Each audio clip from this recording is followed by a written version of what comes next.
نحمده ونصلي على رسوله الكريم اما بعد فاعوذ بالله من الشيطان الرجيم بسم الله الرحمن الرحيم رب اشرح لي صدري ويسر لي امري واحلل عقدة من لساني يفقهوا قولي۔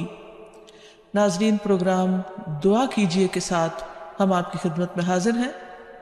انشاءاللہ العزیز اس پروگرام میں ہم مختلف مواقع اور مختلف لوگوں کے لیے کی جانے والی دعاؤں کے بارے میں بات کریں گے۔ آج کے اس ابتدائی پروگرام میں ہم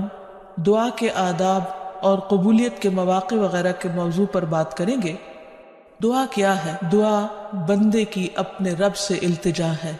فریاد ہے، اس بات کا اظہار ہے کہ اے رب، میں محتاج ہوں، میں فقیر ہوں، اور تو داتا ہے، تو دینے والا ہے، سارے خزانوں کی کنجیاں تیرے ہاتھ میں ہے، تیرا دروازہ دن رات کھلا رہتا ہے، تو سب کی سنتا ہے، ہر وقت سنتا ہے، تو دل ہی دل میں پکارے جانے والی دعائیں بھی سنتا ہے اور زور سے بولی جانے والی بھی۔ دعا انسان کی تمناؤں کے لب پر آنے کا نام ہے، جیسے علامہ اقبال نے بہت خوبصورتی سے کہا تھا کہ لب پہ آتی ہے دعا بن کے تمنا میری، کہ میری تمنائیں، میری آرزویں، میرے اندر کی خواہشات اور میری ضروریات، ان سب کو پورا کرنے کے لیے اے رب میری کوششیں کافی نہیں، ان کی تکمیل کے لیے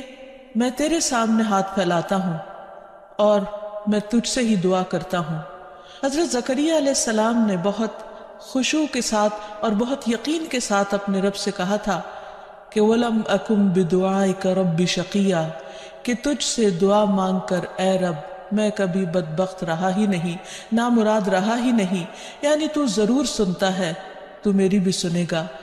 اسی وجہ سے ہم دیکھتے ہیں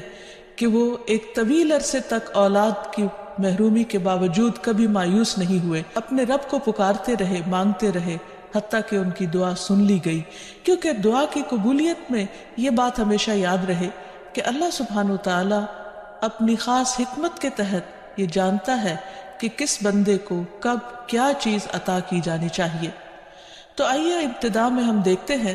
کہ دعا مانگتے کیسے ہیں، دعا کا ادب کیا ہے، سلیقہ کیا ہے، کیونکہ یہ ایک انتہائی کمزور اور عاجز انسان کے الفاظ اس کے عظیم رب کی بارگاہ میں اٹھتے ہیں، تو پھر یہ کیسے ہونے چاہیے تاکہ دعائیں قبول ہو جائیں۔ تو اس سلسلے میں سب سے پہلی بات تو یہ ہے کہ انسان کو دعا مانگتے وقت پوری توجہ اور پورے خشوع اور خضوع کا مظاہرہ کرنا چاہیے، کیونکہ اللہ سبحانہ تعالیٰ غافل دل کی دعا نہیں سنتا۔ دعا مانگنے کے ادب میں سب سے پہلا ادب، سلیقہ اور کرینہ یہ ہے کہ انسان پورے اخلاص کے ساتھ، پوری توجہ کے ساتھ، شوق اور محبت کے ساتھ اپنے رب سے مانگے، پورے یقین کے ساتھ کہ اس کا رب اس کی دعا ضرور سنے گا۔ قرآن مجید میں اللہ تعالیٰ فرماتے ہیں وَادْعُوهُ مُخْلِصِينَ لَهُ الدِّينَ، اس سے دعا کرو دین کو اسی کے لیے خالص کرتے ہوئے، یعنی صرف اللہ سے مانگو، کسی اور سے نہیں، کیونکہ سب کو دینے والا دراصل وہی ہے۔ انبیاء ہوں یا اولیاء کرام ہوں یا بزرگان دین ہوں، سب کے سب اسی کے آگے سجدہ ریز ہوتے ہیں اور اسی کو پکارتے ہیں۔ نبی صلی اللہ علیہ وسلم صبح سے شام تک ہر موقع پر اپنے رب کو پکارا کرتے تھے، اور وہ تمام دعائیں احادیث کی کتابوں میں ہمیں صحیح سند کے ساتھ ملتی ہیں کہ کس طرح آپ صلی اللہ علیہ وسلم صبح بستر سے اٹھتے وقت اپنے رب کو پکارتے، پھر نماز میں کون کون سی دعائیں مانگتے، پھر اسی طرح کھانا کھانے سے پہلے، کھانا کھانے کے بعد، یہاں تک کہ اگر چھینک آئے تو اس وقت کیا پڑھا جائے، اور اسی طرح رات کو سوتے وقت، اور بے شمار مواقع کی دعائیں، اور اس کے علاوہ بھی نبی صلی اللہ علیہ وسلم کی دعائیں بہت ہی خوبصورت انداز میں مختلف کتابوں میں ہمیں ملتی ہیں، جس سے ہمیں دعا مانگنے کا سلیقہ اور ادب پتہ چلتا ہے، کیونکہ نبی صلی اللہ علیہ وسلم اللہ کے محبوب تھے، اور کس طرح اللہ کے محبوب نے اپنی عاجزی اور انکساری کا اظہار اپنے رب کے حضور کیا ہے، وہ ہمارے لیے ایک بہترین نمونہ ہے۔ پھر دعا مانگنے کے ادب میں ایک اہم ترین ادب یہ ہے کہ انسان توجہ سے مانگے، حدیث میں آتا ہے کہ اللہ سبحانہ وتعالی غافل دل کی دعا نہیں سنتا، یعنی انسان جب مانگے تو واقعی اس کو یہ معلوم ہو کہ وہ کیا مانگ رہا ہے، اور پھر تضرع اور عاجزی کے ساتھ بار بار اصرار کر کے مانگے، یہ نہ کہے کہ اے رب تو چاہے تو دے دے اور تو نہیں چاہتا تو نہ دے، نہیں، بلکہ پورے یقین کے ساتھ اپنے رب سے مانگے، اور اس بات کا بھی پورا یقین ہونا چاہیے کہ رب دعا سنتا ہے، کیونکہ وہ دیتا ہے۔ رب نہ سوتا ہے، نہ اس کو اونگ آتی ہے، نہ اس کو نیند آتی ہے، اور اس کو دینے کے لیے کسی سے مشورے کی بھی ضرورت نہیں ہوتی، کوئی اس پر جبر نہیں کر سکتا، کسی کا اس پر زور نہیں۔ اس لیے انسان جب اس سے مانگے تو یہ سوچ کے مانگے کہ اس کو دینے میں پورا پورا اختیار ہے اور وہ میری دعا بھی ضرور سنے گا۔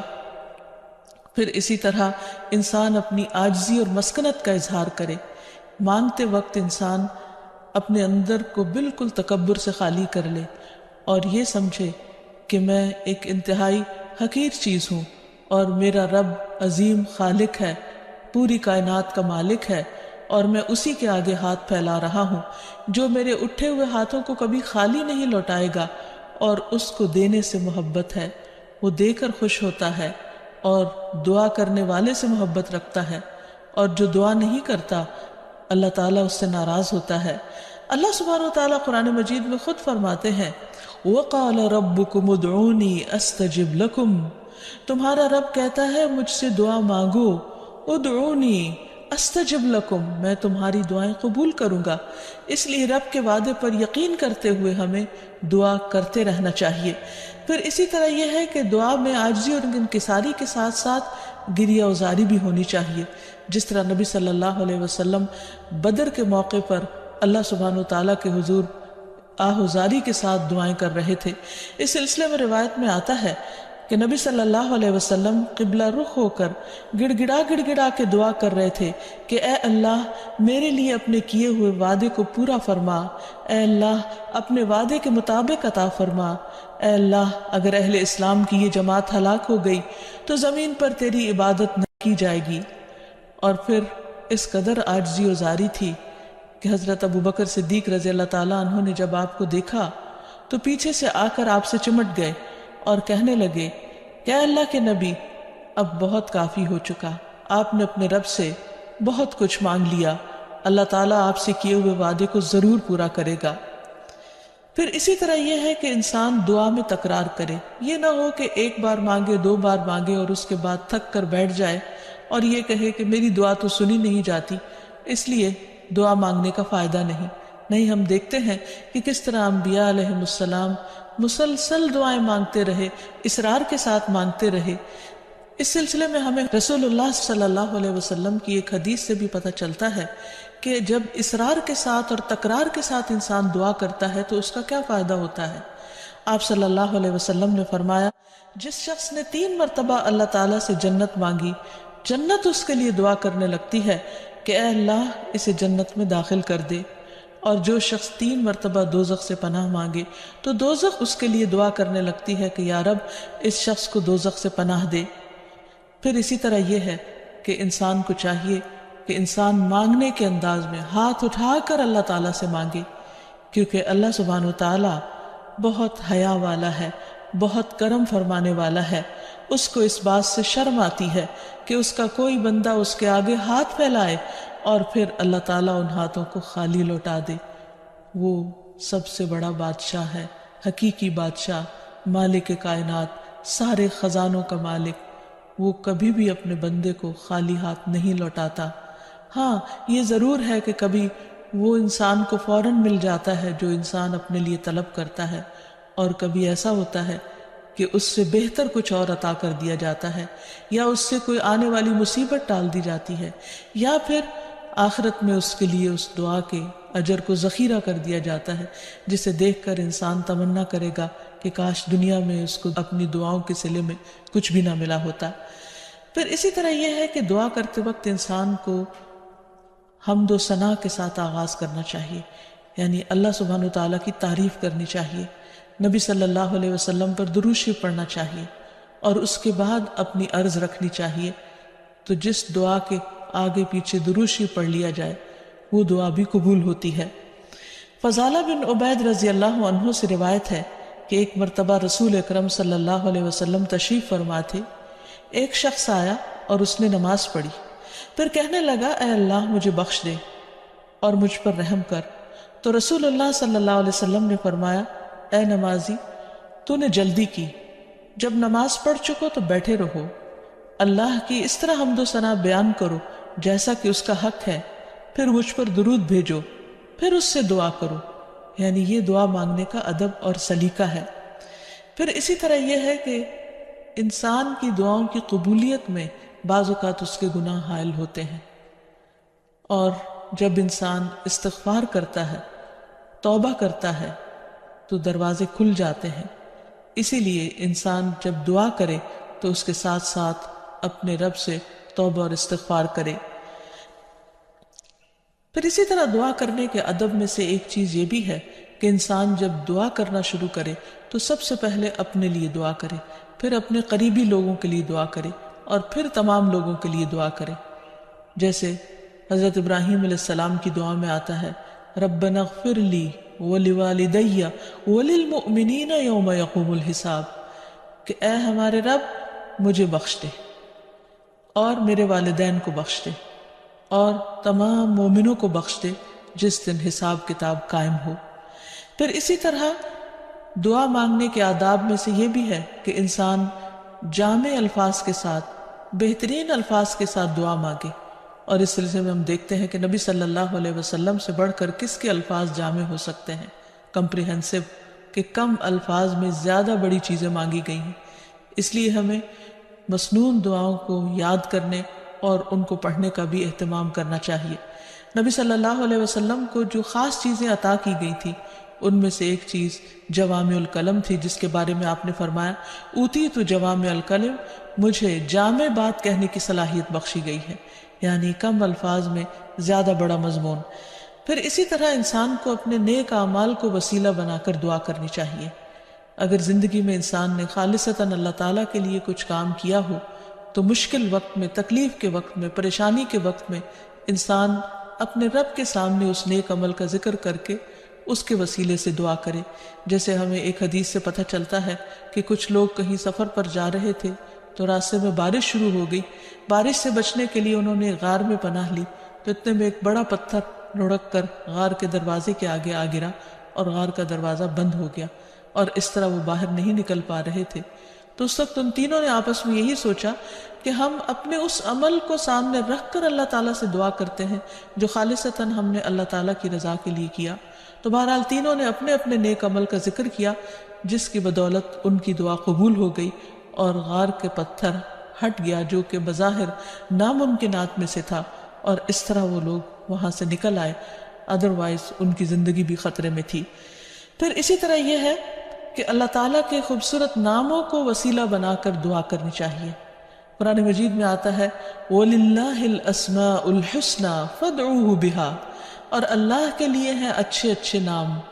بس اسے پکارو ان ناموں کے ذریعے، یعنی ان کے وسیلے سے۔ تو اللہ سبحانہ وتعالیٰ کے نام مختلف دعاؤں کے آخر میں بھی آتے ہیں، اور اس کے علاوہ اللہ تعالیٰ کے ان سارے ناموں کو پڑھ کر بھی دعا کی جا سکتی ہے، یا پھر کسی خاص نام کے ساتھ بھی اس کو پکارا جا سکتا ہے۔ جیسے عموماً ہم یا اللہ تو کہتے ہی ہیں، یا پھر یا رب، یا رحمان، یا رحیم، یا کریم، یا ذی الجلال والاکرام، یا حی یا قیوم برحمتک استغیث۔ ان اچھے اچھے ناموں کے ساتھ اللہ تعالیٰ کو بار بار پکار کر دعا کرنے سے دعا قبول ہوتی ہے۔ پھر اسی طرح اگر کوئی شخص باوضو دعا کرتا ہے تو اس کی دعا بھی قبول ہوتی ہے۔ اس سلسلے میں ہم دیکھتے ہیں ابو عامر رضی اللہ عنہ جب شہید ہوئے تو ابو موسیٰ اشعری رضی اللہ عنہ نے آ کر نبی صلی اللہ علیہ وسلم کو اس کی خبر دی اور کہا کہ ابو عامر نے کہا تھا کہ آپ صلی اللہ علیہ وسلم سے کہنا کہ میرے لیے استغفار کریں۔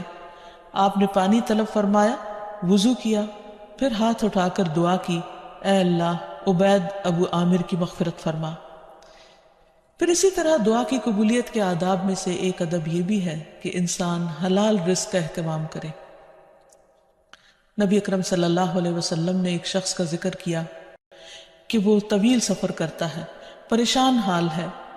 اور خاک آلود ہے اس کے بال اور اس کا لباس، اور وہ بہت تھکا ہوا ہے اور اپنے ہاتھ آسمان کی طرف اٹھا کر کہتا ہے یا رب یا رب، لیکن اس کی دعا کہاں سے قبول کی جائے؟ اس کا کھانا بھی حرام کا، اس کا پہننا بھی حرام کا، اور وہ حرام پر ہی پرورش پایا، تو اس کی دعا کہاں سے قبول ہو؟ تو اس سے یہ پتہ چلتا ہے کہ انسان اگر یہ چاہتا ہے کہ اس کی دعائیں قبول ہوں تو وہ اپنے کھانے پینے اور اپنے لباس اور اپنی زندگی میں بھرپور طریقے سے حلال کا اہتمام کرے۔ پھر اسی طرح یہ ہے کہ دعا میں تصنع اور تکلف سے پرہیز کرنا چاہیے۔ اس سلسلے میں ایک حدیث میں آتا ہے، ابن عباس فرماتے ہیں کہ دعا میں قافیہ بندی سے پرہیز کرتے رہنا، کیونکہ میں نے رسول اللہ صلی اللہ علیہ وسلم اور آپ کے صحابہ کو دیکھا ہے کہ وہ ہمیشہ اس سے اجتناب کرتے تھے، یعنی اس سے بچا کرتے تھے۔ پھر اسی طرح دعا میں مبالغے سے بھی پرہیز کرنا چاہیے۔ نبی صلی اللہ علیہ وسلم نے فرمایا عنقریب اس امت میں ایسے لوگ آئیں گے جو طہارت اور دعا میں مبالغہ کریں گے، یعنی حد سے زیادہ لمبی دعائیں کریں گے، کیونکہ دعا اس وقت تک انسان کو کرنی چاہیے جب تک اس کا خشوع و خضوع قائم رہے اور واقعی وہ اللہ سے دعا کر رہا ہو۔ لیکن صرف لمبی دعا اس لیے کہ شاید بہت زیادہ لمبی دعا کرنے سے زیادہ قبولیت ہوگی، تو اصل چیز کوالٹی ہے۔ بعض اوقات انسان صرف ایک جملہ بولتا ہے لیکن اتنے درد کے ساتھ، اتنے احساس کے ساتھ، اتنی شدت کے ساتھ کہ وہی کافی ہو جاتا ہے۔ جیسے یونس علیہ السلام نے مچھلی کے پیٹ میں پکارا تھا، لا الہ الا انت سبحانک انی کنت من الظالمین، کہ لا الہ الا انت، نہیں کوئی الہ مگر تو ہی، سبحانکا تو پاک ہے، انی کنت من الظالمین، بے شک میں ظالموں میں سے ہوں، میں گناہ گاروں میں سے ہوں۔ تو ان کی دعا فوراً سن لی گئی، قبول کر لی گئی۔ پھر اسی طرح کچھ اوقات اور مقامات ایسے ہیں کہ جہاں انسان کی دعا قبول ہوتی ہے، مثلا رات کے آخری حصے میں دعائیں بہت قبول ہوتی ہیں۔ حدیث میں آتا ہے رسول اللہ صلی اللہ علیہ وسلم نے فرمایا ہمارا رب تبارک و تعالی ہر رات کو اس وقت آسمان دنیا پر آتا ہے جب رات کا آخری تہائی حصہ رہ جاتا ہے، وہ کہتا ہے کوئی مجھ سے دعا کرنے والا ہے کہ میں اس کی دعا قبول کر لوں؟ کوئی مجھ سے مانگنے والا ہے کہ میں اسے عطا کر دوں؟ کوئی مجھ سے بخشش طلب کرنے والا ہے کہ میں اسے بخش دوں؟ یعنی اگر کوئی اس وقت مجھ سے دعا کرے گا تو میں ضرور اس کی دعا قبول کر لوں گا۔ لیکن عموماً رات کے آخری حصے میں انسان گہری نیند میں چلا جاتا ہے اور یہ قبولیت کا وقت اس سے کھو جاتا ہے۔ تو اس خصوصی طور پر اگر انسان کی زندگی میں کوئی پریشانی ہو یا کچھ چیزوں کے بارے میں وہ واقعی سنجیدہ ہو کہ وہ اسے ملنی چاہیے دنیا اور آخرت کی کامیابیوں میں سے، بھلائیوں اور خیر میں سے، تو اس کو چاہیے کہ اس وقت میں دعا کا اہتمام کرے۔ نبی صلی اللہ علیہ وسلم نے یہ بھی فرمایا کہ تمام اوقات سے زیادہ بندہ پچھلی رات میں اپنے رب کے قریب ہوتا ہے، پس اگر تم سے ہو سکے تو تم اس گھڑی میں اللہ کو یاد کرنے والوں میں سے بن جاؤ تو ضرور بن جاؤ۔ پھر اسی طرح آذان کے بعد اور اقامت سے پہلے دعا قبول ہوتی ہے، یعنی مؤذن جب آذان دے رہا ہو تو جو الفاظ وہ دہرا رہا ہو ان کو دہراتے جانا چاہیے، سوائے حی علی الصلاۃ اور حی علی الفلاح کے کہ اس کے جواب میں لا حول ولا قوت الا باللہ پڑھنا چاہیے۔ اور جب مؤذن آذان کہہ چکے تو آذان کے بعد کی دعا پڑھ کے درود شریف پڑھ کر جو بھی انسان کے دل میں حاجت ہو وہ اپنے رب کے سامنے رکھے، تو وہ دعا کے قبولیت کا وقت ہوتا ہے، اس وقت آسمان کے دروازے کھلتے ہیں۔ تو اس وقت انسان کو یہ وقت ضائع نہیں کرنا چاہیے اور چھوٹی چھوٹی چیزیں بھی اپنے رب سے مانگتے چلے جانا چاہیے تاکہ انسان کسی انسان کا محتاج نہ ہو۔ پھر اسی طرح سجدہ میں انسان اپنے رب کے بہت قریب ہوتا ہے، اس وقت دعائیں خوب سنی جاتی ہیں، تو خوب انسان کو پکارنا چاہیے۔ فرض نماز کے بعد دعا قبول ہوتی ہے، تو فرض نماز کے بعد آیت الکرسی پڑھنا اور دعا مانگنا انسان کے فائدے میں ہے، بجائے اس کے کہ انسان فوراً مصلی سے اٹھ جائے یا ادھر ادھر کی باتیں شروع کر دے۔ پھر اسی طرح جمعے کے دن ایک خاص گھڑی ہوتی ہے جس میں انسان کی دعا قبول ہوتی ہے، اور اس کے بارے میں ایک روایت میں آتا ہے کہ وہ جمعے کے دن کی آخری گھڑی ہوتی ہے۔ تو بہرحال جمعے کے دن خصوصی طور پر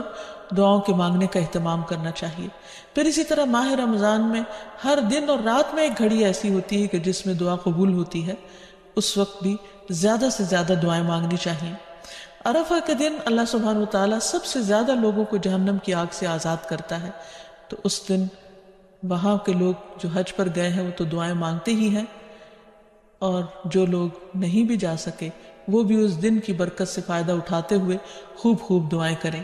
پھر اسی طرح بارش ہوتے وقت بھی دعا قبول ہوتی ہے، پھر زمزم پیتے وقت دعائیں قبول ہوتی ہیں، قرآن مجید کی تلاوت کے بعد دعا قبول ہوتی ہے۔ تو انسان کو ان مواقع سے خوب خوب فائدہ اٹھانا چاہیے۔ پھر اسی طرح مریض اور میت کے پاس جو دعائیں کی جاتی ہیں وہ بھی قبول ہوتی ہیں۔ اور آخر میں یہ کہ رسول اللہ صلی اللہ علیہ وسلم نے بعض ایسے کلمات بتائے ہیں کہ جن کے ساتھ اگر اللہ تعالیٰ کو پکارا جائے تو انسان کی دعا قبول ہوتی ہے، اور وہ ہیں: اللہم انی اسألک یا اللہ الاحد الصمد الذي لم يلد ولم يولد ولم يكن له كفوا أحد أن تغفر لي ذنوبي إنك أنت الغفور الرحيم۔ اے اللہ، بے شک میں تجھ سے سوال کرتا ہوں، اے اللہ جو اکیلا ہے، بے نیاز ہے، ایسی ذات ہے جس نے کسی کو جنم نہیں دیا اور نہ ہی وہ جنم دیا گیا اور نہ ہی اس کا کوئی ہمسر ہے، یہ کہ تو میرے لیے میرے گناہوں کو بخش دے، بے شک تو بہت بخشنے والا نہایت مہربان ہے۔ تو نبی صلی اللہ علیہ وسلم نے اس شخص کے بارے میں جو یہ دعا پڑھ رہا تھا، آپ نے 3 بار فرمایا کہ اس کو بخش دیا گیا، اس کو بخش دیا گیا، اس کو بخش دیا گیا، کیونکہ اس نے اللہ سبحانہ وتعالیٰ کی ان صفات کے ساتھ، ان ناموں کے ساتھ اللہ تعالیٰ سے دعا کی تھی۔ تو اللہ تعالیٰ سے دعا ہے کہ وہ ہماری دعاؤں کو بھی سن لے اور ہمیں قبولیت کے اوقات سے بھرپور فائدہ اٹھانے کی توفیق دے اور ہمیں دعائیں مانگنے کے آداب سکھا دے۔ وآخر دعوانا ان الحمد للہ رب العالمین۔ السلام علیکم ورحمۃ اللہ وبرکاتہ۔